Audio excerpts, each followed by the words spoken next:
నిర్గమాకాండము 20వ అధ్యాయము 1 నుంచి 3 వచనాలు చదువుకుందాం. దేవుడు ఈ ఆజ్ఞలన్నీ వివరించి చెప్పెను. నీ దేవుడనైనా యెహోవాను నేనే దాసుల గృహమైన ఐగుప్తు దేశముల నుండి నిన్ను వెలుపలకు రప్పించి తిని, నేను తప్ప వేరొక దేవుడు నీకు ఉండకూడదు. ప్రార్థించుకుందాం. దయనిధి ప్రేమ స్వరూపుడా, సర్వోన్నతుడా, నీకు వందనాలు. ఈ దినం నీ వాక్యముల నుండి మా అందరితో మాట్లాడనైనావు తండ్రి, నీకు అనేక వందనాలు. ఆత్మ సంగములతో చెప్పుచున్న మాట చెవిగలవాడు వినెనుగాక అని సెలవిచ్చిన తండ్రి, వినే చెవి మా ఎల్లరికీ అనుగ్రహించుము. దేవా, వినినది అర్థం చేసుకున్నట్టుకు, వినిన దాని ప్రకారము మా అపరాధములు ఎరిగొండుటకు, మా అపరాధములు ఒప్పుకున్నట్టుకు, మా అపరాధముల నుండి తప్పుకున్నట్టుకు నీ ఆత్మ సహాయము దయచేయము. దేవా, నీవు నా ద్వారా మాట్లాడుచున్నావు, నీ ఆత్మ సహాయము నాకు అనుగ్రహించుము. దేవా, ప్రతి మాట నీ స్వరము ద్వారా మేము వినుటకు, దేవా, విధేయత చూపుటకు, జీవించుటకు సహాయము దయచేయమని వాక్యమై దిగొచ్చిన యేసు నామమును వేడుకొనుచున్నాం తండ్రి. దేవుని సన్నిధిలో ఉన్న ప్రియ విశ్వాసులారా, క్రీస్తు యేసు యొక్క దివ్య దీవెన మనలో ప్రతి ఒక్కరికి ప్రభు అనుగ్రహించును గాక. దేవుని సన్నిధిలో ఉన్న ప్రియ విశ్వాసులారా, నిర్గమకాండము ఇశ్రాయేలీల యొక్క విమోచన చరిత్రను సూచించు గ్రంథముగా మనం చూస్తాం. దేవుడు ఇశ్రాయేలీలను కానాను దేశం వైపుకు నేరుగా నడిపించలేదు, కానీ మోషేకు దేవుడు ఇచ్చిన ఆజ్ఞ ఏమిటంటే, ఐగుప్తు చెర నుంచి విడిపించుకొని ఈ సీనాయి పర్వతం దగ్గరికి తీసుకురమ్మన్నాడు. ఇక్కడే నన్ను ఆరాధించాలి అని మొదటిగా మోషేకు పని అప్పగించాడు. మోషే చాలా సమర్థవంతంగా ఒక్కరైనా మధ్యలో విడవబడకుండా అందరినీ కూడా సీనాయి పర్వతం దగ్గరికి నడిపించాడు. సీనాయి అరణ్యములో దేవుని పర్వతం అనబడిన ఈ హోరేబు పర్వతము దగ్గర అరణ్య పాఠశాలను దేవుడు వేశాడు. ఎన్నో పాఠాలు నేర్పించాడు. ఇశ్రాయేలీలకు దేవుడు మొదటిగా ఆజ్ఞలు ఇచ్చాడు, తర్వాత మందిరాన్ని ఇచ్చాడు. వారికి ఒక మతాన్ని పరిచయం చేశాడు. అంతవరకు వారికి మతం అనేది లేదు. వారికి ఒక మతం పరిచయం అయింది. వారికి ఒక గ్రంథం వచ్చింది, మందిరం వచ్చింది, యాజకులు వచ్చారు, అర్పణలు వచ్చాయి. ఒక మతం అనేది పరిచయం అయింది. గమనించిన ముందు దేవుడు వారి రాగానే ఇచ్చింది ఏమిటంటే ఆజ్ఞలే.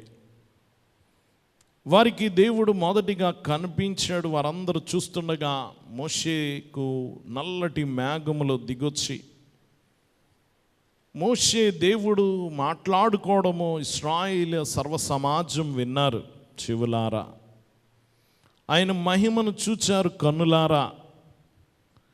తర్వాత దేవుడు వారికి ఆజ్ఞలు అనేవి ఇస్తూ ఉన్నాడు. ఈ ఆజ్ఞలు చాలా ప్రాముఖ్యమైనవి. ఒక యాజకుడు ఒక కారులో వెళుతూ ఉన్నాడట. ముందు ఇంకొక కారులో ఒక స్త్రీ కారు నడుపుకుంటూ వెళుతుంది.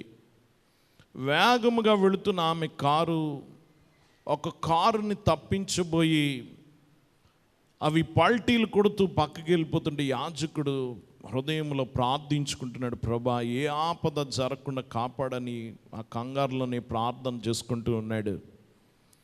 అంతలో అవి పల్టీలు కొడుతూ పక్కన పెద్ద లోయ ఉంది, ఆ లోయ వైపుకు పల్టీలు కొడుతూ వెళ్ళిపోతున్న కారు ఆ పెద్ద హైవే పక్కన ఉన్న రైలింగ్, ఆ తాళ్ళు, ఇనప తాళ్ళుకి తగిలి ఆగిపోయిందట. ఈ పాస్టర్ గారు అమ్మయ్య అనుకున్నాడు. అక్కడ దిగి చూస్తే ఆమె బాగానే ఉంది. ఈమె కార్ని కాపాడినవి రెండు. ఒకటి ఈయన ప్రార్థన, రెండు ప్రక్కనున్న తాళ్ళు, ఇనప తాళ్ళు. మనం చూస్తాం రైలింగ్ వైర్లు ఉంటాయి మన హైవేల పక్కన కూడా, అవి ఆపిని గమనించిన. అలాగే ఈ ఆజ్ఞలు కూడా ఈ రైలింగ్ వైర్ లాంటివి అన్నమాట. ఈ ఆజ్ఞలు అలాంటివి, ఈ రైలింగ్ వైర్ లాంటివి, కంచె లాంటిది అన్నమాట. మనకు మన ప్రాణాలని కాపాడతాయి. పదాజ్ఞలు మనకు కంచె లాంటిది. మనకు ఎలాంటిది? కంచె లాంటిది. ఈ పదాజ్ఞలు పాటించడం ద్వారా మనం రక్షింపబడలేదు, కానీ మనము సురక్షితంగా ఉండగలం. వీటి లోపల ఉంటే సురక్షితంగా ఉండగలం. ధర్మశాస్త్రము దేవుని నీతిని వెల్లడి చేస్తుంది, కానీ నీ హృదయములో నీతిని పుట్టించదు. నీ హృదయంలో నీతిని పుట్టించదు, ఉత్పన్నము చేయదు. కానీ దేవుని నీతి ఎలాంటిది అనేది మాత్రం మనకి బయలుపరుస్తుంది. దేవుని బిడ్డలారా, ఈ పదాజ్ఞలు కూడా మన జీవితానికి చాలా గొప్ప మార్గనిర్దేశం చేస్తాయి. మనము పక్కకు తొలగిపోకుండా, ఈ రహదారి పక్కకు ఎలాగైతే తొలగిపోకుండా, లోయలో పడకుండా ఎలాగైతే ఆ కంచె ఎలాగైతే ఆపిందో, మనల్ని కూడా ఈ ఆజ్ఞలు కాపాడుతూ ఉంటాయి. దేవుని బిడ్డలారా గమనించండి, ఇది చాలా ప్రాముఖ్యమైన సత్యం. పదాజ్ఞలు ఎంతమందికి వచ్చి ఈ పదాజ్ఞలు? నాకు పదాజ్ఞలు తెలుసు అన్న వారి చేతులు ఎత్తండి. కొంచెం పైకి మంచి చప్పట్లు కొడదా. మనకు రావు గనక మిగతా ఏం చేయాలా? చప్పట్లైనా కొట్టడం రావాలి కదా. గమనించండి, పదాజ్ఞలు రావాలి. ఎందుకంటే గమనించండి, కళ్ళు సరిగ్గా కనబడినోడు కళ్ళజోడైనా పెట్టుకోవాలి కదా. ఏం పెట్టుకోవాలా? ఆ కళ్ళజోడు ద్వారా అన్నీ స్పష్టంగా కనబడతాయి. కళ్ళజోడు జేబులో పెట్టుకుంటే కనబడతాయా, కళ్ళకు పెట్టుకుంటే కనబడతాయా? చెప్పాలా? కళ్ళకు పెట్టుకోవాలి కదా. ఒళ్ళో పెట్టుకుంటే కనబడతాయా? గమనించండి, మనం కళ్ళకు పెట్టుకోవాలి.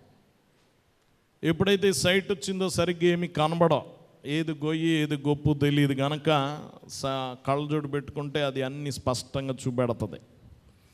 అలాగా దేవుని వాక్య దృష్టి మనకు ఉండాలి. ఏ దృష్టి? వాక్యం గుండా లోకాన్ని చూడడం నేర్చుకోవాలి.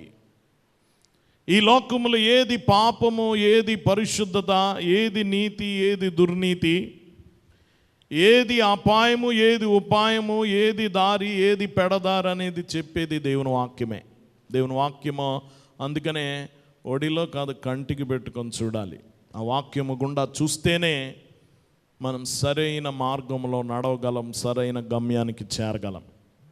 10 ఆజ్ఞలు 2 పలకల మీద రాశాడు. 4 దేవునికి సంబంధించిన ఒక పలక మీద రాశాడు. 6 నీ పొరుగువాడితో నీకు ఉండాల్సిన నిబంధనలు ఇంకో పలక మీద రాశాడు. మొత్తం 10. 4 దేవునితో, 6 పొరుగువారితో. ముందు దేవునితో, ముందు నీ సంబంధం దేవునితో సరిగ్గా ఉండాలి. దేవుని బిడ్డలారా, దేవునితో నీకు సరిగ్గా ఉంటే మనుషులతో కూడా సరిగ్గా ఉంటుంది. అందుకనే ముందు 4 ఆజ్ఞలు దేవునికి సంబంధించినవే. నేను తప్ప వేరొక దేవుడు నీకు ఉండకూడదు,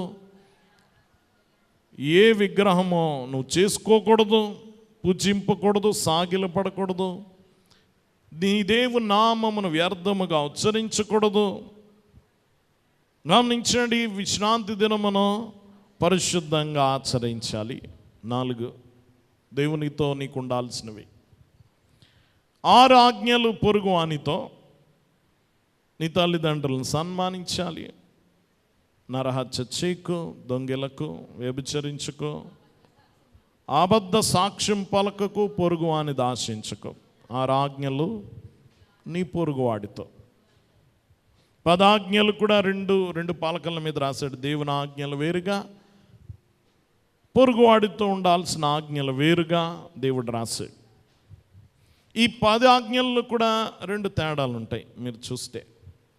ఏమిటంటే 8 ఆజ్ఞలు ప్రతికూలంగా ఉంటాయి, 2 ఆజ్ఞలు సానుకూలంగా ఉంటాయి.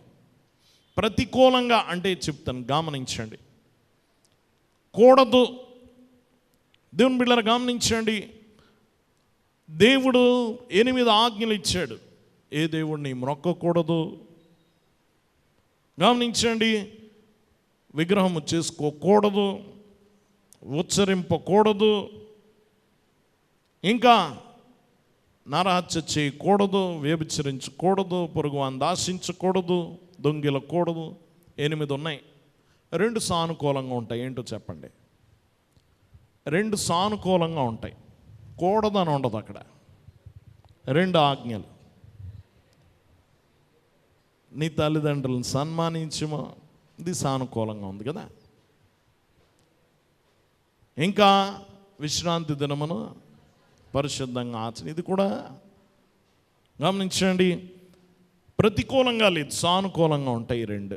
మిగతా అన్నీ కూడదు, ప్రతికూలంగా. దేవుని బిడ్డలారా గమనించండి, ఇవి చాలా ప్రాముఖ్యమైన ఆజ్ఞలు. ఈ 10 ఆజ్ఞల గురించి కొండ మీద చేసిన ప్రసంగం అంతా దాదాపుగా 10 ఆజ్ఞల గురించే. అందులో ఒక్క ఆజ్ఞ గురించే దేవుడు మాట్లాడలే. సువార్తలన్నిటిలో కూడా ఒక ఆజ్ఞ మాత్రమే దేవుడు తీసుకోవాలి. అదేమిటంటే సబ్బాతు దినము గురించి మాట్లాడలేదు దేవుడు. ఎందుకంటే సబ్బాతు దినము యేసు ప్రభు కాలంలో మార్చబడింది. ఆయన పునరుత్థాన దినమే మనకు ఆరాధన దినమైంది. ప్రభు కూడా ఆ ఆజ్ఞ గురించి మాట్లాడలేదు. మిగతా అన్ని ఆజ్ఞల గురించి ఆయన కొండ మీద ప్రసంగం చేశాడు. ఒక్క సబ్బాతు లేక విశ్రాంతి దినము గురించి, శనివారం విశ్రాంతి దినం గనక దాని గురించి ప్రభు మాట్లాడలేదు. మిగతా అన్ని ఆజ్ఞల గురించి దేవుడు మాట్లాడాడు. దేవుని బిడ్డలారా గమనించండి. కాబట్టి ఈ ఆజ్ఞల గురించి దేవుడు స్వయంగా చెప్తున్నాడు. 20వ అధ్యాయంలో మొదటి 3 వచనాల్లో మనం చూస్తే అసలు మొదట ఆజ్ఞ వచ్చింది ఎక్కడంటే 3వ వచనం దగ్గర. ఎప్పుడు వచ్చింది మొదట ఆజ్ఞ? చూడండి ఒకసారి. నేను తప్ప వేరొక దేవుడు నీకు ఉండకూడదు. ఎన్నో వచనంలో వచ్చింది ఈ ఆజ్ఞ? 3వ వచనంలో. దానికి ముందు 2 వచనాలు కూడా ఈ ఆజ్ఞల కొరకైన సిద్ధపాటు, ఈ ఆజ్ఞలకు కొరకు సిద్ధపాటు వచనాలుగా ఈ 2 వచనాలు మనం చూస్తాం. మొదటి 2 వచనాలు దేవుడు ఈ ఆజ్ఞలను వివరించి చెప్పాను. నీ దేవుడైన యెహోవా నేనే దాసుల గృహమైన ఐగుప్తు దేశముల నుండి నిన్ను వెలుపలకి రప్పించేది. ఈ 2 వచనాలు కూడా ఈ ఆజ్ఞల కొరకు సిద్ధపరిచే వచనాలు అన్నమాట. దేవుని బిడ్డలారా గమనించండి. మొదటి ఆజ్ఞ ఈరోజు మనం ధ్యానించుకోబోయేది పూర్తిగా మొదటి ఒక్క ఆజ్ఞ గురించి. జాగ్రత్తగా మనం విందాం. గమనించండి, ఇక్కడ మొదటి ఆజ్ఞ, నేను తప్ప వేరొక దేవుడు నీకు ఉండకూడదు. అందరూ చెప్పండి, ఏం ఆజ్ఞ? నేను తప్ప వేరొక దేవుడు నీకు ఉండకూడదు. ఒక భక్తుడు అంటాడు, దేవుడు అందరికీ దేవుడు కాకపోతే నాకు కూడా దేవుడు కాదు. నాకు కూడా గమనించిన, ఒకవేళ దేవుడు కొందరికే దేవుడైతే ఆయన నాకు దేవుడు కాదు. దేవుడు అందరికీ దేవుడైతేనే నాకు కూడా దేవుడు. ఈ వచనాన్ని జాగ్రత్తగా పరిశీలించాలి మనం. దేవుని బిడ్డలారా గమనించండి, ఈ ఈ ఆజ్ఞల విషయంలో 5 సత్యాలు మనం చూద్దాం ఈరోజు. మొదటిగా ఈ ఆజ్ఞలు మనం చూస్తే దేవుడు ఈ ఆజ్ఞలన్నీ వివరించి చెప్పాను. మొదటిగా దేవుడే ప్రకటించాడు. చెప్పండి, ఎవరు ప్రకటించారు? ఇది దేవుడే ప్రకటిస్తున్నాడు. ఇది మోషే చెప్పలేదు, అహరోను చెప్పలేదు, మరొక భక్తుడో మరొక ప్రవక్తో చెప్పింది కాదు. ఇది స్వయంగా దేవుడే. దేవుడు ఇక్కడ మాట అంటున్నాడు. దేవుడు ఎవరు? దేవుడు హెబ్రీ భాషలో ఎలోహిం అంటారు. ఎలోహి, దేవుని బిడ్డలారా, దేవుడు అనే మాట గమనించండి. ఎలోహి దేవుడు అంటే సృష్టికర్త, న్యాయమూర్తి, రక్షకుడు, ప్రభువు, ఇలా చాలా పేర్లు వస్తాయి. దేవుడు స్వయంగా చెప్తున్నాడు. దేవుడు అనేది ఇది బహువచనం అట. హెబ్రీ భాషలో ఇది బహువచనం. ఏకవచనం, బహువచనం, బహువచనం అన్నమాట. ఆదికాండము 1:26 కూడా మనం చూస్తాం. ఆదికాండము 1:26 మానవుని తయారు చేయాలనుకున్నప్పుడు దేవుడు ఇలా మాట్లాడుతూ ఉన్నాడు. దేవుడు మన స్వరూపమందు మన పోలిక చొప్పున నరులను చేయుదుము. మన ఎలా అన్నాడు? మన అనేది ఏకవచనమా బహువచనమా? బహువచనం. మన త్రిత్వైక దేవుడు మన అంటున్నాడు.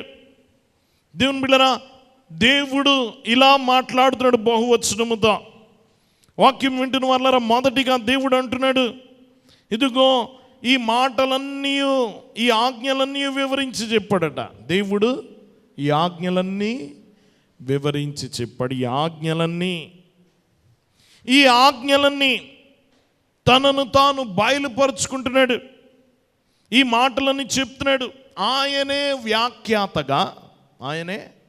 వ్యాఖ్యాతగా దైవమైన వ్యక్తి, స్వయంగా ఆయనే వక్తగా, ఆయనే వ్యాఖ్యాతగా, దేవుని బిడ్డలారా, వినడానికి బిగ్గరగా దిగువ లోయలో ఉన్న లక్షలాది మంది ఇశ్రాయేలీలకు తెలిసేటట్టుగా అర్థమయ్యే విధంగా అత్యంత భయంకరమైన రీతిగా ఈ ఆజ్ఞలు వివరిస్తున్నాడు.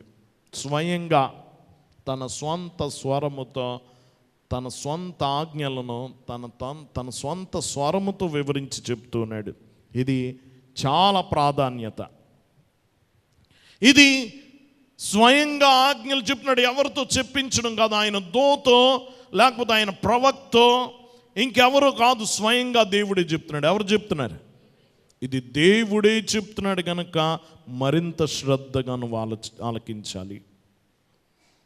గమనించండి, వివరించి చెప్పాను అనే హెబ్రీ పదానికి 2 అర్థాలు వస్తాయి. ఒకటి చెప్పడం, రెండోది వాగ్దానం చేయడం అని కూడా అర్థం. వాగ్దానం చేయడం అని కూడా అర్థం వస్తుంది. దేవుని బిడ్డలారా, గమనించండి, ఈ ఆజ్ఞలన్నీ అన్ని ఆజ్ఞలు కూడా స్వయంగా పలుకుతున్నాడు. అన్నీ దేవుని బిడ్డలారా, 400 సంవత్సరాలుగా ఐగుప్తు దేశంలో పాతుకుపోయిన ఈ ఇశ్రాయేలీయులను దేవుడు బయటికి రప్పించి వారితో స్వయంగా మాట్లాడుతున్నాడు. దేవుడు స్వయంగా చెప్తున్నాడు. దేవుని బిడ్డలారా, గమనించండి, దేవుడు వారితో మాట్లాడుతున్నాడు.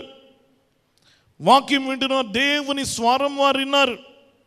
వారు వినలేక, మోషే నువ్వు విని మాతో చెప్పు అన్నారు.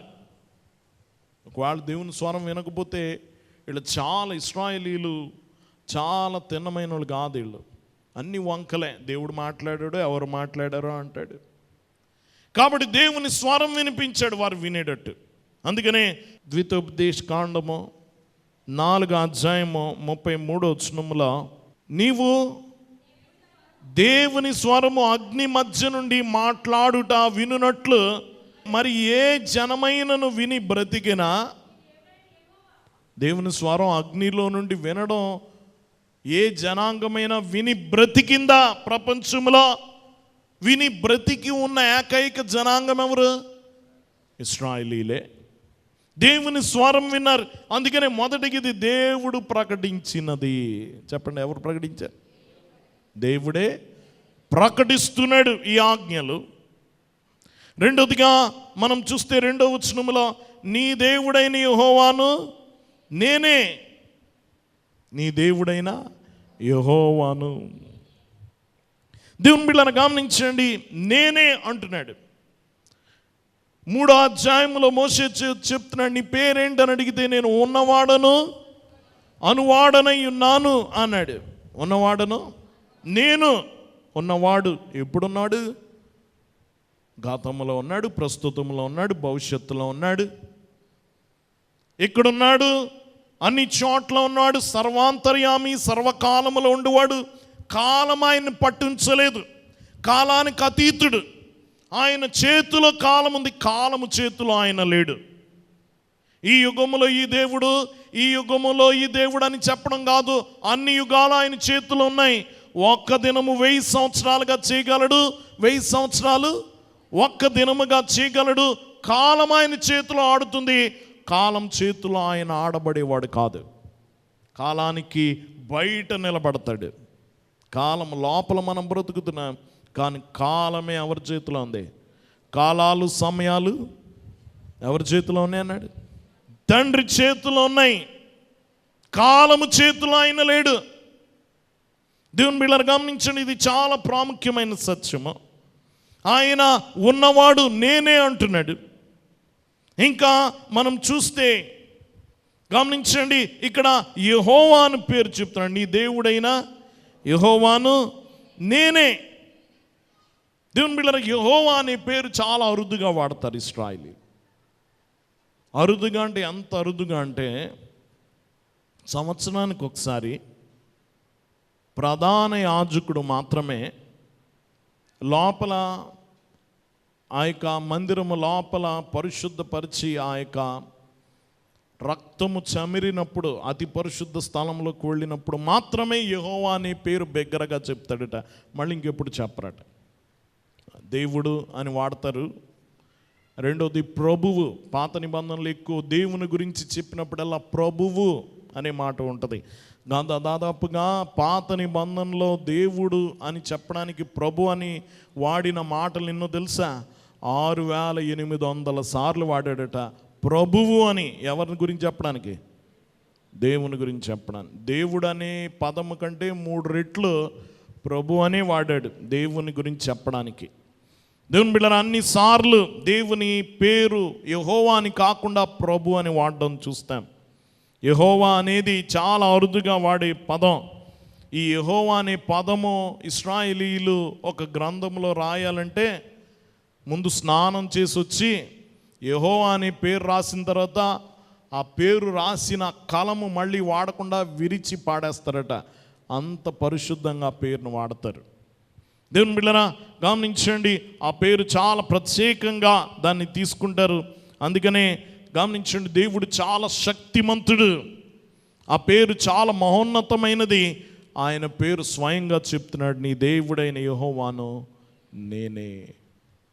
మూడోదిగా మనం చూస్తే గమనించండి, నీ దేవుడైన యెహోవాను నేనే.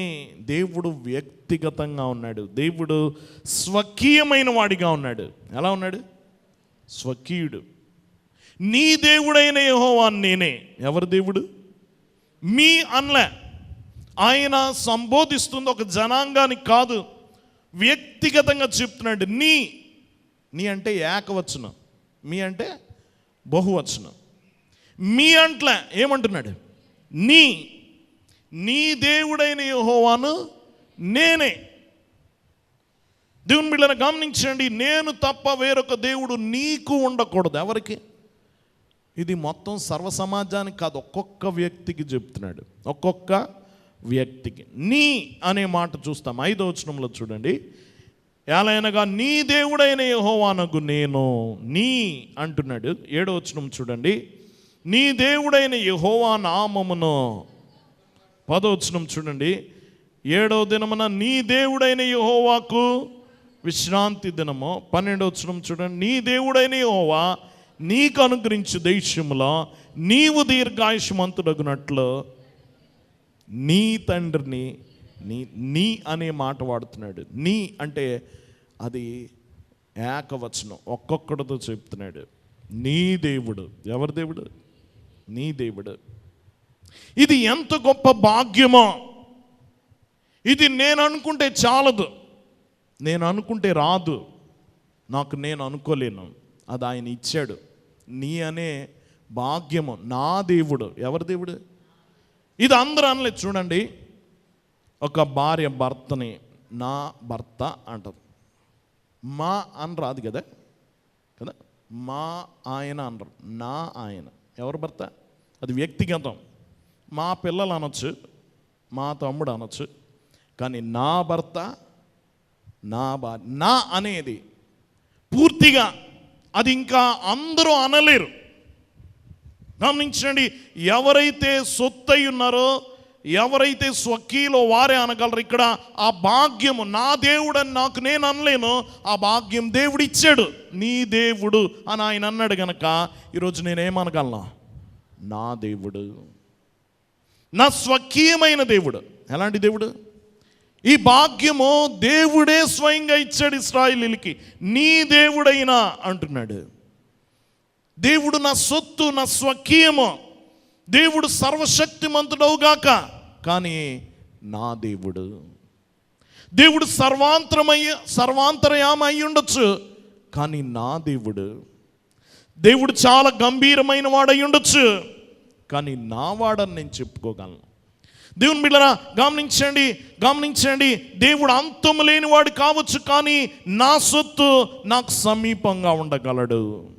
దేవుని బిడ్డలారా, దేవుడు స్వకీయముగా మారుతున్నాడు. ఎలా అంటున్నాడు? స్వకీయముగా చెప్తున్నాడు. వ్యక్తిగతమైన దేవుడిగా తను తాను ప్రకటించుకుంటున్నాడు.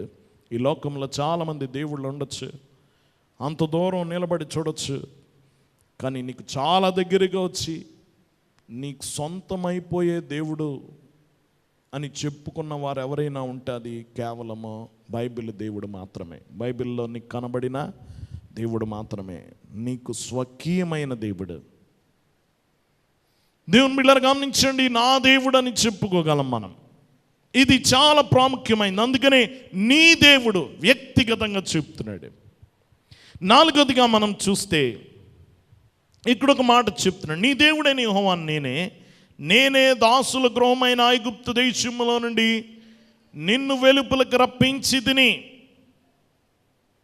దేవుని బిడ్డలారా, దేవుని ప్రజలు ఆధిక్యత కలిగిన వారు లేక, గమనించిన భాగ్యవంతులు. దేవుడు వారిని విడిపించాడు. ఎలాంటి దేవుడు వారుకున్నాడు? ఐగుప్తు చెరలో చిక్కుపడిన దేవుడు విడిపించే దేవుడు వారుకున్నాడు. ధన్యులాగా వాళ్ళ గమనించిన ఒక దేశమును చిత్తు చేసి శవాల దిబ్బగా మార్చి ఐగుప్తీయులు వారి నోట్లో నుంచి బయటికి లాగాడు. ఎంత గొప్ప దేవుడు! దేవుని బిడ్డలారా, ఇలాంటి దేవుడు మనకున్నాడు. ఎంత ధన్యులమో! సముద్రం మధ్య నుండి నడిపించాడు, ఆకాశము తెరిచి ఆహారం ఇచ్చాడు, బండలో నుంచి నీళ్ళు ఇచ్చాడు.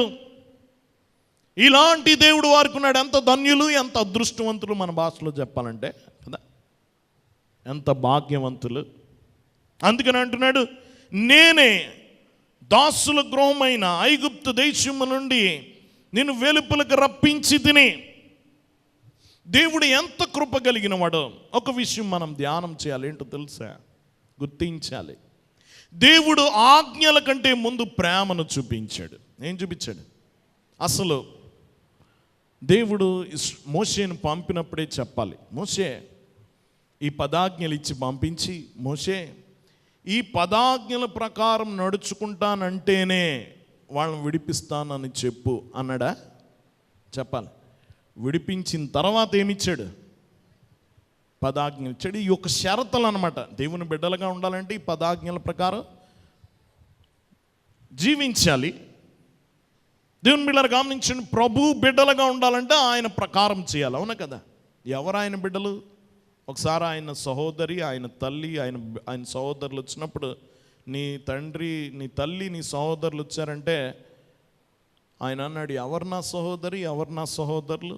నా మాట ప్రకారం నడుచు మీరే కదా అన్నాడు. ఎవరు ఆయన బిడ్డలు, ఎవరు ఆయన సహోదరులు? ఆయన వాక్కు ప్రకారం నడిచేవారే ఆయన బిడ్డలైనా, ఆయన సహోదరులైనా. ఇప్పుడు మనం దేవుని బిడ్డలమంటే ఆయన ప్రకారం, ఆయన ఆజ్ఞల ప్రకారం, ఆయన బోధ ప్రకారం నడవాలి. కానీ వారిని విడిపించినప్పుడు నువ్వు ఇలాగా నడుస్తానంటేనే విడిపిస్తాననలే. విడిపించిన తర్వాతే వారికి ఏమిస్తున్నాడు? ముందు ప్రేమ చూపించాడు, తర్వాత ఆజ్ఞలు ఇచ్చాడు కదా. ఇంకొక ఉదాహరణ మనం చూస్తే, యేసు ప్రభు పాపపు స్త్రీని రాళ్ళుతో కొట్టబోతుంటే వారి పాపాలన్నీ నేల మీద రాసి వారందరినీ పంపేసిన తర్వాత ఆయన ఒక మాట చెప్పాడు, ఇంకెన్నడు పాపం చేయకు. ముందే అన్నాడా? ఇంకెన్నడు నువ్వు పాపం చేయనంటే అప్పుడు ఈ రాళ్ల నుంచి కాపాడతాను అన్నాడా? కాపాడిన తర్వాత, తను ప్రేమ చూపిన తర్వాత చెప్తున్నాడు, నువ్వు ఇక పాపము చేయకు. ఆయన ప్రేమ చూపించిన తర్వాత ఆయన షరతు చెప్తున్నాడు, ఇంకన్నాడు పాపము చేయకు. ఇక్కడ కూడా వారిని ఐగుప్తు నుంచి విడిపించిన తర్వాత తన ప్రేమ చేత విడిపించిన తర్వాత చెప్తున్నాడు, ఈ ఆజ్ఞల ప్రకారం నడవండి అని. మనల్ని కూడా దేవుడు అలాగే చేశాడు కదా. దేవుడు మనల్ని లోకములో, పాపములో, బలహీనతల్లో నువ్వు పడి ఉన్నప్పుడు ఈ ఆజ్ఞలన్నిటి ప్రకారం నడుచుకుంటావా? ఈ దేవుడు చెప్పిన బోధలన్నిటి ప్రకారం నడుస్తావా? నడుస్తానంటేనే నిన్ను విడిపిస్తానన్నాడా? విడిపించిన తర్వాత మన ఎదుటి ఆజ్ఞలు పెట్టాడా? విడిపించిన తర్వాత పెట్టాడు. ముందు ప్రేమ చూపించాడు, తర్వాతే ఆజ్ఞలు ఇచ్చాడు. దేవుడు చాలా ప్రేమ కలిగిన వాడు. గమనించిన, ఈ ఆజ్ఞలు ఇవ్వకముందు కృప చూపించాడు, ప్రేమ చూపించాడు దేవుడు. గమనించండి, ఇది చాలా ప్రాముఖ్యమైన సత్యం. ఇక్కడ అంటున్నాడు, ఇదిగో ఐగుప్తులో నుండి మిమ్మల్ని రప్పించాను గనక మీరు ఎవరిని ఆరాధించాలా? నన్నే ఆరాధించాలంటున్నాడు. హోషియా గ్రంథము 13వ అధ్యాయము, హోషియా గ్రంథము 13వ అధ్యాయం 4వ వచనములో, మీరు ఐగుప్తు దేశంలో నుండి వచ్చినది మొదలుకొని యెహోవానగు నేనే మీ దేవుడును, నన్ను తప్ప నీవు ఏ దేవునిని ఎరగవు, నేను తప్ప రక్షకుడును లేడు.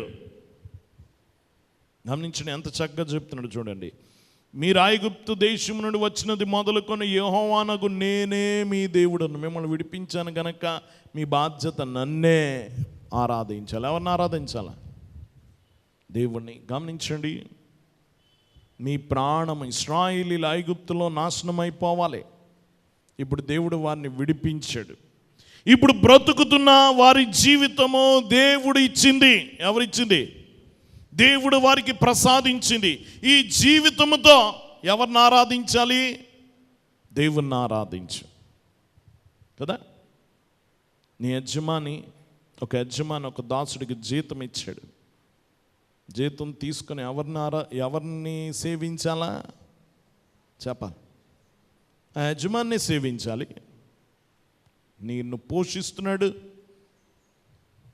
నీకు ఉపకారం చేస్తున్నాడు కనుక నువ్వు ఎవరికి సేవ చేయాలా కదా. నువ్వు ఇక్కడ జీతం అందుకొని ఎవడికో భజన చేస్తే కదా, అది ఎంత అపరాధం. ఐగుప్తుల నుండి నిన్ను విడిపించాను నేను, ఐగుప్తు చెర నుండి విడిపించాను గనక నీ బ్రతుకున్నంత కాలము నీ ప్రాణముతో, నీ స్వరముతో, నీ జీవితముతో దేవుని ఆరాధించు. ఇది నీ బాధ్యత.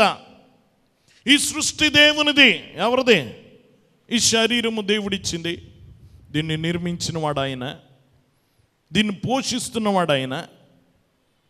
గమనించండి, ఈ భూమి ఆయనది, సర్వ సంపూర్ణత ఆయనది, నువ్వు అనుభవిస్తున్నంత ఆయనది. అనుదినము నీకు ఆహారం పెడుతున్నాడు, అనుదినము నీకు ఆహ్లాదం ఇస్తున్నాడు, చక్కని గాలి వీచేటట్టు చేస్తున్నాడు, చక్కని ఫలాలు తినేటట్టు చేస్తున్నాడు, చక్కని పంట తింటున్నా, చక్కని నీరు త్రాగుతున్నా, చక్కని కాలాలు అనుభవిస్తున్నా. ఇదంతా అనుభవిస్తున్న నీవు ఆయన్ని మాత్రమే ఆరాధించాలి. ఆయన్ని వదిలేసి ఇంకెవరిని ఆరాధించు. ఇక్కడ జీతం తీసుకొని ఇక్కడ పని చేస్తావా? చెప్పాను.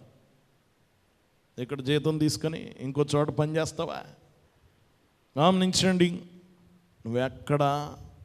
నువ్వు పోషింపబడుతున్నావా? ఆయన్ని ఆరాధించాల్సిన బాధ్యత మనకుంది. అందుకని అంటున్నాడు, ఆయన్ని నేనే దాసుల గృహమైన ఐగుప్తు దేశంలో నుండి నేను వెలుపలకు రప్పించి తిని, నేను తప్ప వేరొక దేవుడు నీకు ఉండకూడదు. నేను తప్ప. దేవుని బిడ్డలు గమనించండి, దేవుడు నన్ను సృష్టించాడు, నాకు వెల చెల్లించాడు, నన్ను కొన్నాడు, పాప బానిసత్వం నుండి నన్ను విడిపించాడు. గమనించండి, ఈ దినము ఇన్ని దేవుడు చేశాడు గనక కొన్ని నిబంధనలు నీ మీద పెట్టే హక్కు ఆయనకు ఉందా లేదా? ఉందా లేదా? నీ మీద ఆజ్ఞల ప్రకారం నీ నడిపించే హక్కు ఆయనకుందా లేదా? ఆయనకుంది. దేవుని బిడ్డలారా, ఇది చాలా జాగ్రత్తగా గమనించాలి. నేను తప్ప వేరొక దేవుడు నీకు ఉండకూడదు అంటున్నాడు. నీకు ఆయనే దేవుడు. దీని నుండే ఒక మాట చూస్తాం. 1 కొరింథీ 6వ అధ్యాయం 19వ వచనంలో, నీ దేహము నీలో ఉన్న పరిశుద్ధాత్మకు ఆలయమై ఉన్నదని మీరు ఎరగరా? మీరు మీ సొత్తు కారు, నిన్ను విడిపించిన వాడికి నీ మీద సర్వ హక్కులు ఉన్నాయి. నీ కాలం ఆయనది. మనము కాలాన్ని ఆయనకి భిక్షేస్తున్నాం ఈరోజు. అసలు కాలం ఎవరిచ్చింది? ఈరోజు నువ్వు జీవించావు ఎవరిది? దేవుని బిడ్డలారా, ఈరోజు దేవునికి సమయం ఇవ్వడాన్ని నువ్వు కొలుస్తున్నావు. అసలు నీకు ఇచ్చిన సమయం దేవుడిచ్చింది. ఈ ఆయుష్కాలం దేవుడిచ్చాడు. ఈ రోజు నీకు దేవుడిచ్చాడు. ఈ రోజులో కొంత దేవునికి ఇవ్వడానికి నువ్వు ఆలోచిస్తున్నావు. ఆయన ఆలోచించాడంటే నువ్వు ఉండవు. అది జ్ఞాపకం ఉంచుకో. ఉంటామా? ఇది ఎంత భయంకరమో. దేవుని బిడ్డలారా, దేవునికి సమయం లేదు. నాకు అన్నిటికీ పని ఉంది. గమనించిన, అన్నిటికీ పని ఉంది, దేవునికి సమయం లేదంటే అసలు సమయం అనేది దేవుడు నీకు ఇచ్చాడు కదా. నువ్వు ఇంకా ఊపిరి తీసుకుంటున్నా, ఇంకా ఈ 4 ఏళ్ళు నోట్లోకి వెళ్తున్నాయి, ఇంకా నీ చేతులు కాళ్ళు ఆడుతున్నాయి, ఇంకా నువ్వు ఆలోచిస్తున్నా. ఇదంతది ఎవరిచ్చింది? దేవుడిచ్చింది. దేవునికి ఇవ్వడానికి నువ్వు ఆలోచించొచ్చా? చెప్పాలా? ఆలోచించొచ్చా? దేవుని బిడ్డలారా గమనించండి, దీని మీద పూర్తి సర్వాధికారం ఆయనది. ఆయన సేవించగా మిగిలింది నువ్వు వాడుకోవాలి, కానీ నీకు మిగిలింది ఆయనకి ఇస్తావా? దేవుని బిడ్డలారా, ఇది చాలా జాగ్రత్తగా మనం ఆలోచించాలి. వాక్యం వింటున్న వాళ్ళరా, ఇది చాలా ప్రాముఖ్యమైనది. దేవుని బిడ్డలారా, మనం చూస్తే 5వదిగా మనం చూస్తే దేవుని ప్రాథమిక సూత్రము ఏమిటంటే, గమనించండి, నిషేధించుట. ఏం చేయుట? చూడండి, ఇందాక చెప్పుకున్నాం 10 ఆజ్ఞల్లో 8 ఆజ్ఞలు ప్రతికూలమైనవి, 2 సానుకూలమైన. అన్నీ కూడదు. ఒక ఆయన 10 ఆజ్ఞలకు హెడ్డింగ్ పెట్టమని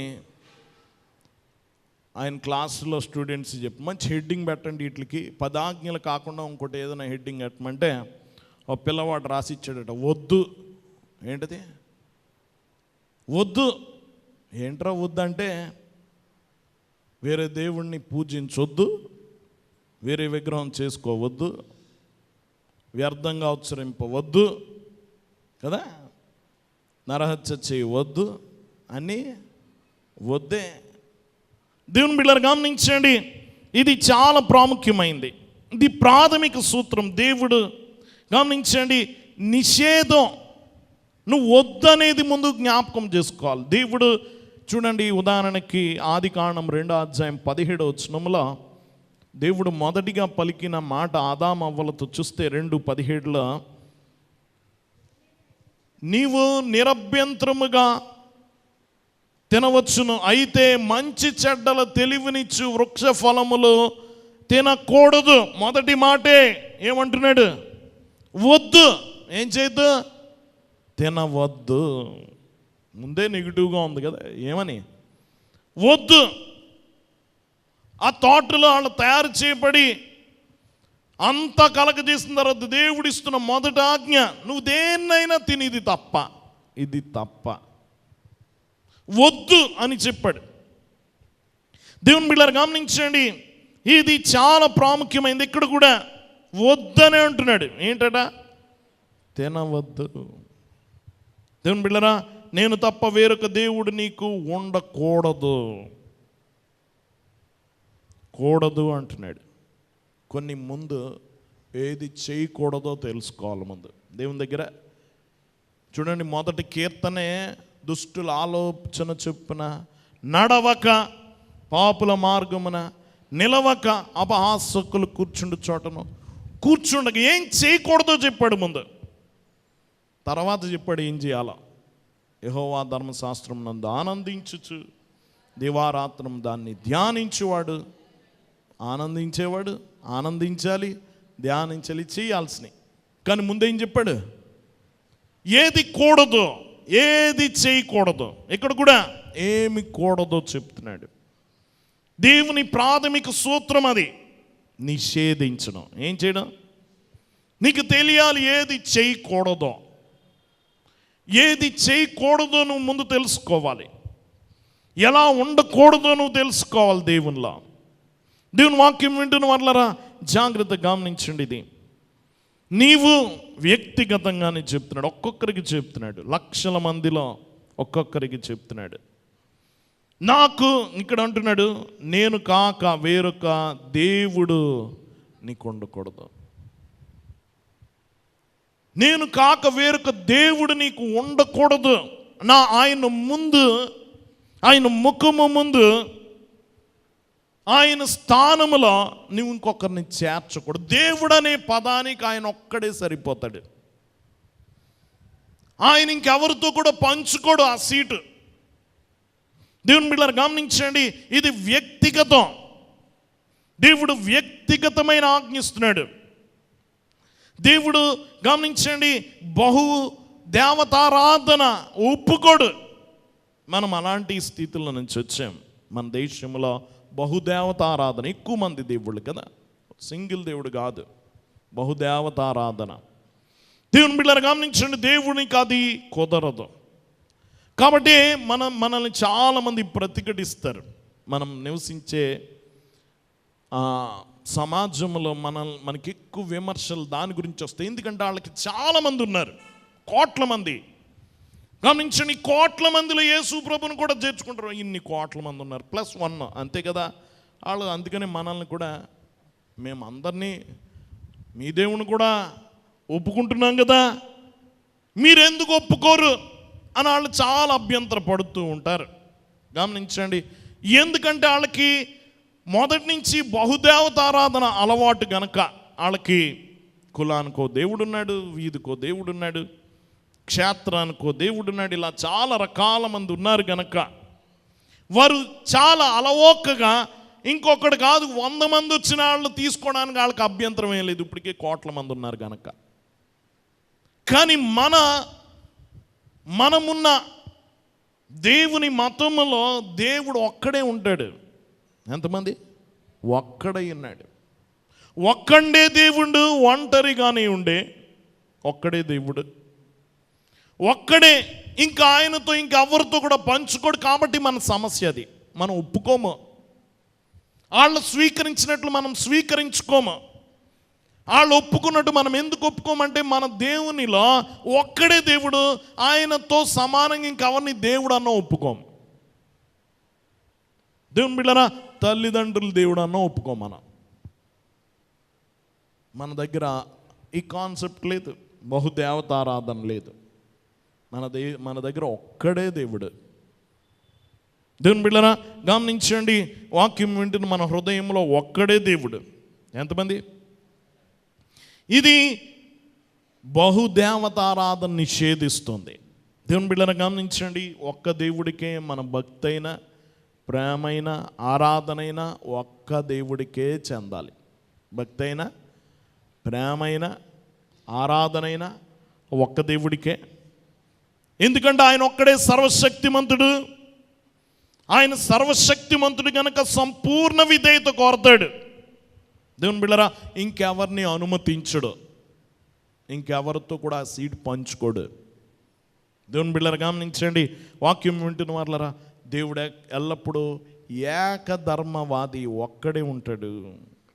ఆయన ముందు, ఆయనకు వ్యతిరేకంగా ఎవరు ఉండడానికి ఆయన ఒప్పుకోడు. దేవుని బిడ్డలారా గమనించండి, వాక్యం వింటున్న వాళ్ళరా, వేరే దేవుళ్ళు అనే పదమే రాదు. దేవుని బిడ్డలారా గమనించండి, ఇతర దేవుళ్ళు అనే పదమే లేదు.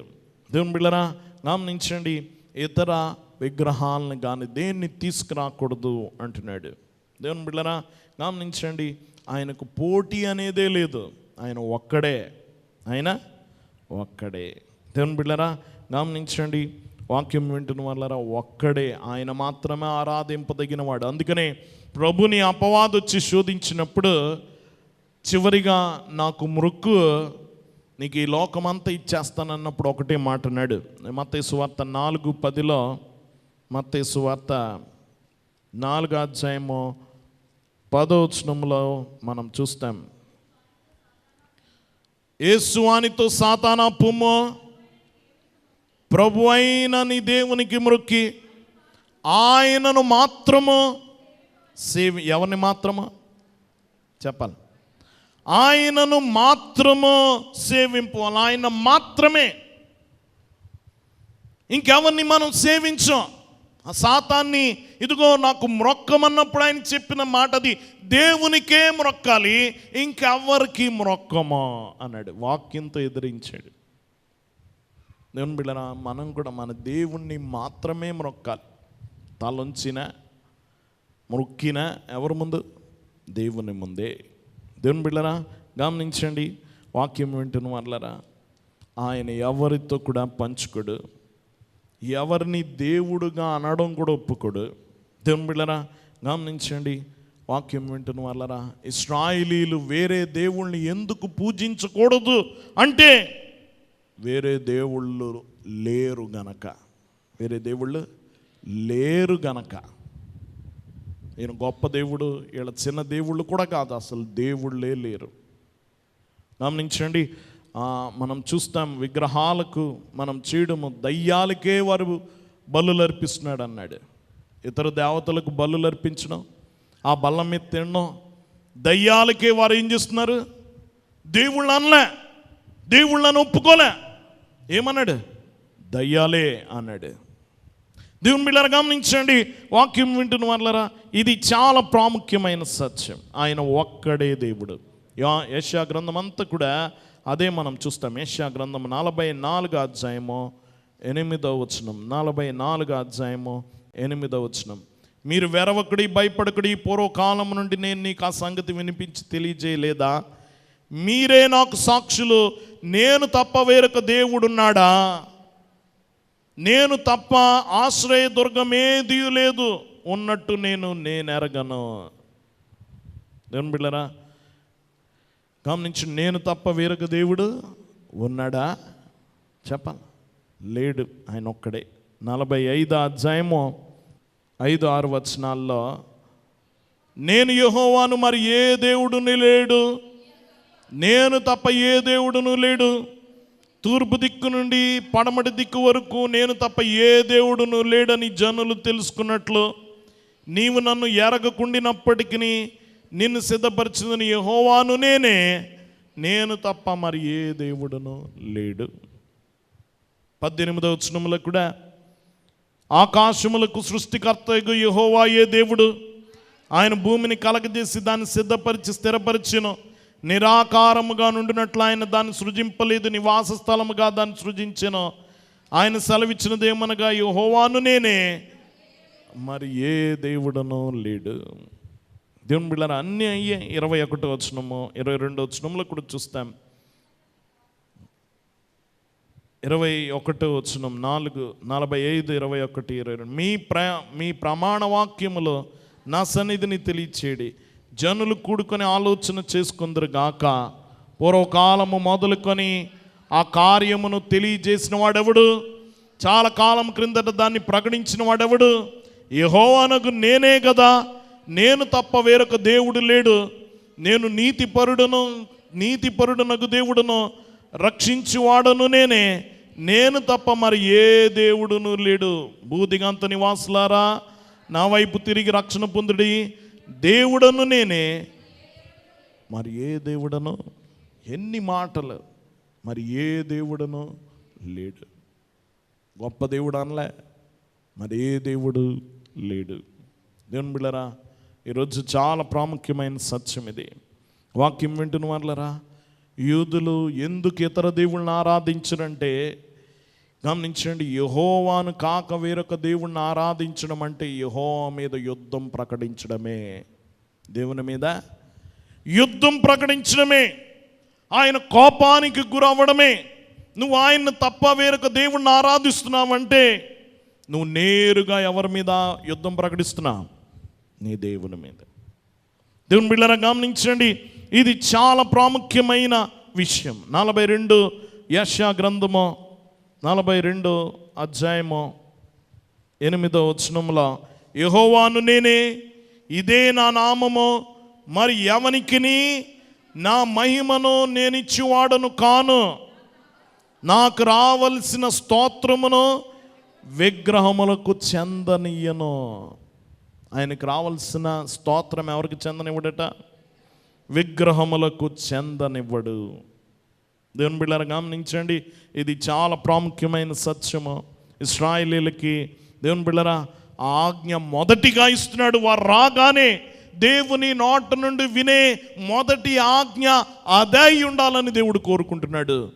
ఆయన తప్ప వేరొక దేవుడు నీకు ఉండకూడదు. మన జీవితంలో కూడా మొదటి ఆజ్ఞ ఇది, మొదటి శాసనం ఇది. దేవుని బిడ్డలారా, నీ హృదయంలో ఒక్కడే దేవుడు. నీ హృదయంతో చెప్పుకో.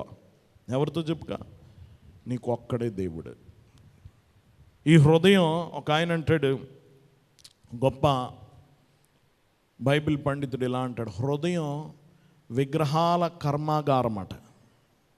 విగ్రహాలన్నీ ఎక్కడ తయారవుతాయట? మన హృదయమే. హృదయం మంచిది కాదు. రోజుకో దేవుణ్ణి తయారు చేస్తుంది. కొన్ని రోజులు ఈ దేవుణ్ణి పూజించారు, ఇది పాతోడు అయిపోయాడు అనుకోండి, కొత్తగా ఒకడు పుడతాడు. ఎక్కడి నుంచి పుడతాడు? ఎవడో ఒకడిలో పుడతాడు. ఒకడు హృదయంలో వీడు కొత్త దేవుడు. మన వాళ్ళందరూ మళ్ళీ అటువైపు తిరుగుతారు. చూడండి, చాలా సంవత్సరాల నుంచి ఉన్న దేవుడు లేరు. మన కళ్ళ ముందు చాలామంది దేవుళ్ళు పుట్టారు కదా. ఈరోజు కొత్త దేవుడు క్రేజ్ ఆయనకి, అందరూ వాళ్ళ వెనకాల తిరుగుతారు. కొన్ని రోజులు ఏడు పాత పడిపోతాడు, మళ్ళీ కొత్తడు వస్తాడు. గమనించండి, హృదయమే విగ్రహాల కర్మాగారం అట. పుట్టిస్తుంది చాలా దేవుళ్ళని. కానీ నీ హృదయంతో చెప్పుకో, ఒక్కడే దేవుడు. ఎంతమంది? ఒక్కడే దేవుడు. దేవుని బిడ్డలు గమనించండి, నీ హృదయంలో నుండి వచ్చు విధేయత, ఆరాధన పొందడానికి చాలా దయ్యాలు పోటీ పడుతూ ఉంటాయి. ఏం కావాలి వాటికి? నువ్వు పొగడాల కదా. సాతాను ఏం కోరుకుంది? యేసు ప్రభు దగ్గరికి నాకు మొక్కి, ఎవరికి మొక్కాలా? ఏం కోరిక దంది? నువ్వు మొక్కాలి నాకు.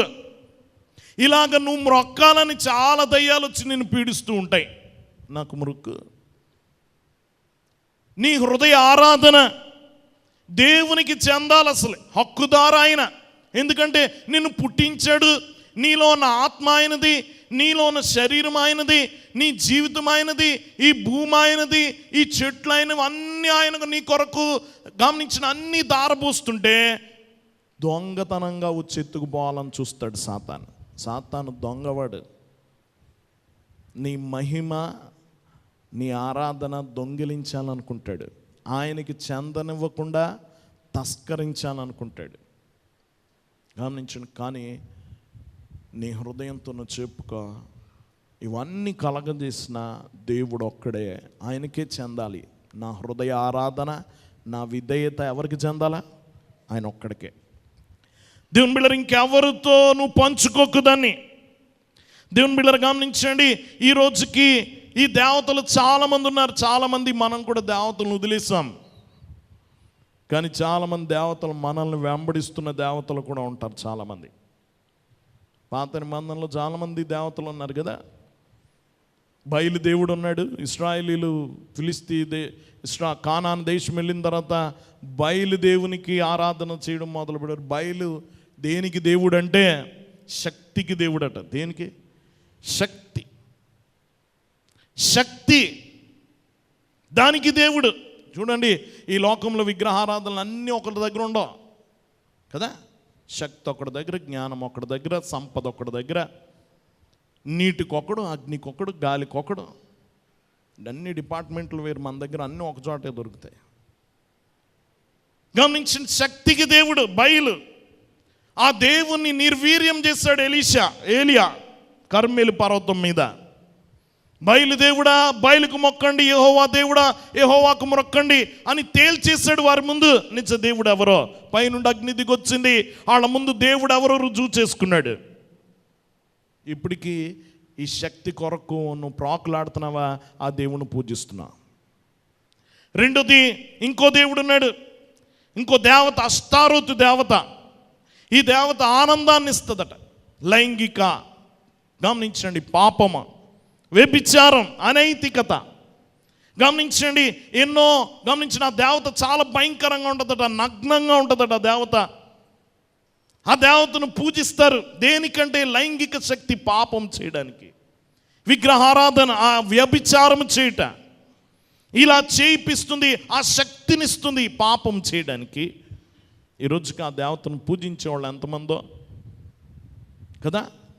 గమనించండి, అశ్లీలమైన హీరోయిన్ని వీళ్ళని చూసే వాళ్ళందరూ ఆ దేవతను పూజిస్తున్నారు ఇప్పటికీ. దేవుని బిడ్డలారా గమనించండి, అశ్లీలమైన స్త్రీలను గమనించండి, చూసే వారందరూ కూడా ఆ దేవతను పూజిస్తున్నారు ఇప్పటికీ. ఆ విగ్రహారాధన ఇంకా పోలే. ఇంకా మనం చూస్తే మరొక దేవతను పూజించేవారు, సిరియన్ దేవత మమన్ అని ఒక దేవతను పూజించేవారు. డబ్బుకి దేవత. దేనికి? డబ్బు. మనం పూజించట్లేదు మన దేశంలో దేన్ని? డబ్బు. దేవతనే పూజించకలే, డబ్బు ఎవరికి ఎక్కువ, ఆ డబ్బు కొరకు ఏమైనా వదులుకోవడానికి, ఏ చెడ్డ పనైనా చేయడానికి, గమనించిన బంధాలైనా బాంధవ్యాలైనా దేవుడైనా నీతైనా తమ్మును తామైనా అమ్ముకోవడానికి ఎవరైతే ప్రాకులాడతారో వారికి అదే దేవత డబ్బు. ఆ విగ్రహారాధన ఇంకా పోలే. గమనించండి, ఇంకా మనం చూస్తే మలేక్ అని ఒక దేవతను పూజించేవారు. ఆ దేవతకి ఏం చేసేవారు అంటే, ఆ దేవత ఏం కోరుకుంటుంది అంటే పసిపిల్లల బలి కోరుకుంటుందట. ఏం కోరుకుంటుంది? అగ్నిలో చిన్న పిల్లల్ని బలిగా అర్పించేవారు, శిశు బలులు. ఇప్పటికీ ఉంది. ఇప్పుడు ఎవరిస్తున్నారండి శిశువుల్ని బలి అనుకోవచ్చు. గర్భములోనే బిడ్డల్ని చంపేసే తల్లిదండ్రులు ఏ దేవతను పూజిస్తున్నారు? గమనించండి, అబార్షన్స్. గమనించండి, బిడ్డల్ని మందులు వేసి చంపుకునే వారు. దేవుని బిడ్డలు లక్షలాది మంది కడుపులని చనిపోతున్నారు, మందులు వేస్తున్నారు. వాళ్ళు అనుకున్నారు చిన్న ట్యాబ్లెట్ మింగితే పోతుంది అనుకుంటున్నారు, కానీ ఆ పిండం ఎంత విలవిల్లాడుతూ గర్భంలో ప్రాణం పోగొట్టుకుంటుందో. దేవుని బిడ్డలారా, ఇలా బలిస్తున్నట్టే అవి కూడా ఆ దేవతను పూజిస్తున్నారు. గమనించండి, ఇంకా ఒక హెర్మెస్ అని ఒక దేవతను పూజిస్తారు గ్రీకులు. అది ఆ దేవత ఆటలకు దేవత. ఆటలు కదా. ఇప్పటికీ ఆటలకి ఇష్టపడేవారు, ఆటగాళ్ళని ఇష్టపడేవారు చాలామంది ఉన్నారు. ఈరోజు బెట్టింగుల మీదే సగం జీవితాలు నాశనం అయిపోతున్నాయి ప్రపంచంలో. దేవుని బిడ్డ, దాని ద్వారా ప్రపంచాన్ని దోచుకుంటుంది సాతాను. దేవుని వాక్యం వింటూ జోదములా తయారైంది ఆటలు. వాటిని పూజించి ఆరాధించేవారు, ఆటగాళ్లను ఇష్టపడి వారి కొరకు ప్రాకులాడేవారు ఈ దేవతను పూజిస్తున్నారు. ఇలా చాలా దేవతలు ఇంకా బతికే ఉన్నాయి.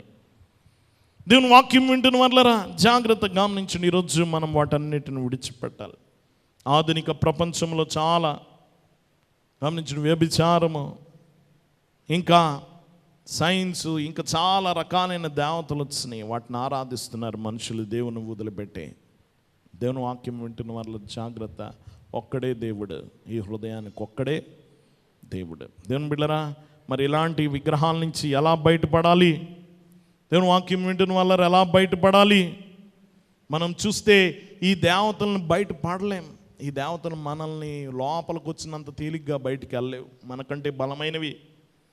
గమనించిన మన జీవితంలోకి బలహీనతలు, ఈ వ్యసనాలు కావచ్చు, ఈ వ్యభిచారాలు కావచ్చు, ఈ బలహీనతలు మన జీవితంలోకి రావడమే, డబ్బు మీద ఆశ కావచ్చు, ఈ దేవతలు రావడమే కానీ బయటికి గెంటలేం కదా. సరదాగా అలవాటు చేసినంత సరదాగా బయటికి పంపలేం వీటిని. మరి వీటిని ఎలా పంపాలి? మొదటి సమూయేలు గ్రంథంలో ఒక వృత్తాంతం మనకు ఉపయోగపడుతుంది. గమనించండి, మొదటి సమూయేలు గ్రంథము 5వ అధ్యాయము, మొదటి సమూయేలు గ్రంథం 5వ అధ్యాయం 1 నుంచి 4 వచనాలు. ఫిలిష్తీయులు దేవుని మందసం పట్టుకొని ఎబెనెజర్ నుండి అష్డోదునకు తీసుకుని వచ్చి దాగోను గుడిలో దాగోను ఎదుట దాన్ని ఉంచిరి. అయితే మరునాడు అష్డోదు వారు ప్రాతకాలమందు లేవగా, ఇదిగో దాగోను యెహోవా మందసం ఎదుట నేలను బోర్ల పడి ఉండెను. కనుక వారు దాగోనును లేవనెత్తి వాని స్థానమందు మరలా ఉంచిరి. ఆ మరునాడు వారు ఉదయమునే లేవగా దాగోను యెహోవా మందసం ఎదుట నేలను బోర్ల పడి ఉండెను. దాగోను యొక్క తలయు 2 అరచేతులను తెగవేయబడి గడప దగ్గర పడి ఉండెను. వాని మొండెము మాత్రము వానికి మిగిలి ఉండెను. ఇశ్రాయేలీలు, సౌలు రాజు యుద్ధం గమనించండి, యుద్ధము చేస్తున్నప్పుడు ఫిలిస్తీయులు మందసం పట్టుకుపోయారు, దాగోను గుడిలో పెట్టారట. ఎక్కడ? దాగోను గుడిలో పెట్టి ఆ మందసాన్ని వారు తలుపులు వేసుకొని ఇంటికి వెళ్ళి పొద్దున్న వచ్చి చూసేటప్పటికి బోర్లా పడిపోయిందట ఆ విగ్రహం. దేని ముందు? దేవుని మందసం ముందు బోర్లా పడిపోయింది. మళ్ళీ నిలబెట్టారట. నిలబెట్టి మళ్ళీ తలుపులు వేసుకొని వెళ్ళొచ్చి మళ్ళీ ఉదయాన్ని చూసేటప్పటికి బోర్లా పడిపోయింది. మళ్ళీ ఈసారి తల తెగిపోయింది, చేతులు తెగిపోయాయి, ముక్కలైపోయింది, మొండెం మాత్రమే మిగిలింది ఆ విగ్రహానికి. దేని ముందు? దేవుని మందసం ముందు. ఈ దినం మన హృదయంలో కూడా ఇలాంటి విగ్రహాలు చాలా ఉన్నాయి. వీటి నుంచి మనం విడిపింపబడాలంటే నీ దేవుని ప్రతిష్ఠించు. ఏమన్నా తీసుకొస్తే చాలు, ఆ దేవుని తెచ్చి పెట్టుకుంటే చాలా విగ్రహాల మొక్కలైపోతాయి. నువ్వు గంటలంటే గంటలేవు వాటిని, దాని నుంచి నువ్వు విడిపించుకోలేవు. నీ దేవుని ప్రతిష్ఠించు, నీ దేవుణ్ణి ఆరాధించడం మొదలుపెట్టు, ఈ దయ్యాలన్నీ బయటికి పోతాయి, మొక్కలైపోతాయి. వీటన్నీ వాటికి అవే పోతాయి. నువ్వు గెంటితే పో. 2000 దయ్యాలు ఒకటిలో ఉన్నాయి. యేసు అడుగు పెట్టగానే పారిపోయినాయి 2000. అంతకుముందు ఊరి వారందరూ వచ్చి ఎన్ని పనులు చేసినా ఒక్క దయ్యం బయటికి వెళ్ళా. కానీ యేసు అడుగు పెట్టడమే ఈ 2000 దయ్యాలు ఖాళీ చేసేసినాయి అతన్ని. నీ జీవితంలో దేవుని ప్రతిష్ఠించి ఆయన ఆరాధిస్తూ ఉండు. నీ హృదయంలో తిష్ట వేసిన ప్రతి విగ్రహం బయటికి పోతుంది, ప్రతి దురాత్మ బయటికి పోతుంది, ప్రతి దయ్యం ఖాళీ చేస్తుంది. కొన్నిసార్లు మనము కొంతమందిని అడిగినప్పుడు అంటారు, నేను అన్నీ వదిలేసి వస్తానండి, ఇంకా నా హృదయంలో ఉన్నాయి కొన్ని, బయటికి గెంటేసి వస్తానంటారు. బయటికి వెళ్ళవయ్యి. నువ్వు గెంటితే బయటికి పోవు. నీ దేవుడు వస్తే పోతాయి. ఎవరొస్తే? నువ్వు దేవునిలోకి రా, దేవునికి స్థానం ఇవ్వు, ఆ దేవుని ఆరాధించడం మొదలు పెడితే ఇవన్నీ బయటికి పోతాయి. బోర్ల పడాల్సిందే దేవుని ముందు. ఒక్కడే దేవుడు. ఆ గుళ్ళో ఎవరు ఉండాలి? ఒక్కడే ఉండాలి. దేవుని బిడ్డలారా, దానికి ఒకటే విరుగుడు, నీ దేవుని తెచ్చుకొని ఆయన మాత్రం ఆరాధించు. అందుకనే ఈ ఆజ్ఞ, మొదటి ఆజ్ఞ అది చెప్తున్నాడు, నేను తప్ప ఆ గుళ్ళో ఆయన ఒక్కడే ఉండాలి. ఆయనకి పోటీ ఇంకేమన్నా పెట్టక. దేవుని బిడ్డలారా, నీ హృదయంలో ఒక్కడే దేవుడు ఉండాలి. నీ హృదయంలో అతి గొప్ప ప్రాధాన్యత దేవునికి అనుకోకు. గమనించండి, మొదటిది దేవునికండి, నీ హృదయంలో పూర్ణ హృదయముతో దేవుణ్ణి ఆరాధించాలన్నాడు. అలాగా 100కు 100%. ప్రభువా నీకు 60 ఇస్తాను, 40 మిగతాడు పంచుతానన్నా ఊరుకోడు. ఎలాగివ్వాలా? 100కి 100 కదా. పెద్ద ఒక ఆయన అంటాడు, పెద్ద ఆపద ఏంటో తెలుసా? మొదటి ప్రాధాన్యత దేవుడే, సరే రెండో ప్రాధాన్యత ఎవరు? మా ఆయన గారండి అన్నాం అనుకో, ఆ మొదటి పోస్ట్కి పెద్ద అసలు ఈ రెండో పోస్ట్ వల్లనే వస్తుంది. ఎవరు? పోటీ ఎవరి నుంచి వచ్చింది? రెండోది. రేపు పొద్దున్న పెరిగి దేవుని పోస్ట్ దేవుని కంటే ఎక్కువ వెళ్ళిపోవచ్చు. కాబట్టి ఆ పూర్తిగా ఏకగ్రీవం అయిపోవాలన్నమాట. దానికి పోటీ ఉండకూడదు. ఇక ఆ పోస్ట్కి ఎవరు ఉండకూడదు? పతి దేవుడు కాదు, పతి అంతే, దేవుడు కాదు. ఎవరు కాదు? దేవుడే మొదట, ఆయన మాటే మొదట. దేవుని బిడ్డలు గమనించండి, ఈ దినము చాలా ప్రాముఖ్యమైన సత్యం ఇది. నీ హృదయంలో ఆయన మాత్రమే దేవుడు ఉండాలి, ఆయన మాత్రమే అధికారి ఉండాలి. మన జీవితాన్ని శాసించేవాడు ఆయన ఉండాలి. ఆయనతో పోటీ పడక. ఎవరితో పోటీ పడ? కొంతమంది ఎవరితో పోటీ పడతారు? దేవునితో. జాగ్రత్త, గెలవలేం మనం. కాబట్టి ఆయన మాత్రమే నిండి ఉండాలి. అలాంటి ధన్యత ప్రభు మన ಎಲ್ಲరికి అనుగ్రహించును గాక. ఆమేన్. మోకరించుకుందాం. దయనిధి, ప్రేమ స్వరూపుడ, మహోన్నతుడని కొందనాలు. నీ వాక్యంలో నుండి మాతో మాట్లాడావు. ఈ మాటలు మా హృదయంలో ఫలింపచేయి ప్రభా. మొదటి ఆజ్ఞ దగ్గర మాలో ఎవ్వరు తప్పిపోకుండా నిత్యము నిన్ను మాత్రమే ఆరాధించగల ధన్యత దయచేయి. యెహోషువ పలికిన విధముగా నేనును నా ఇంటి వారము యెహోవాను మాత్రమే సేవిస్తామన్నట్టు మేమందరము తీర్మానము చేసుకొని దేవా నిన్ను మాత్రమే సేవించగల ధన్యత దయచేయమని యేసు నామమున వేడుకొనుచున్నాం తండ్రి. ఆమేన్.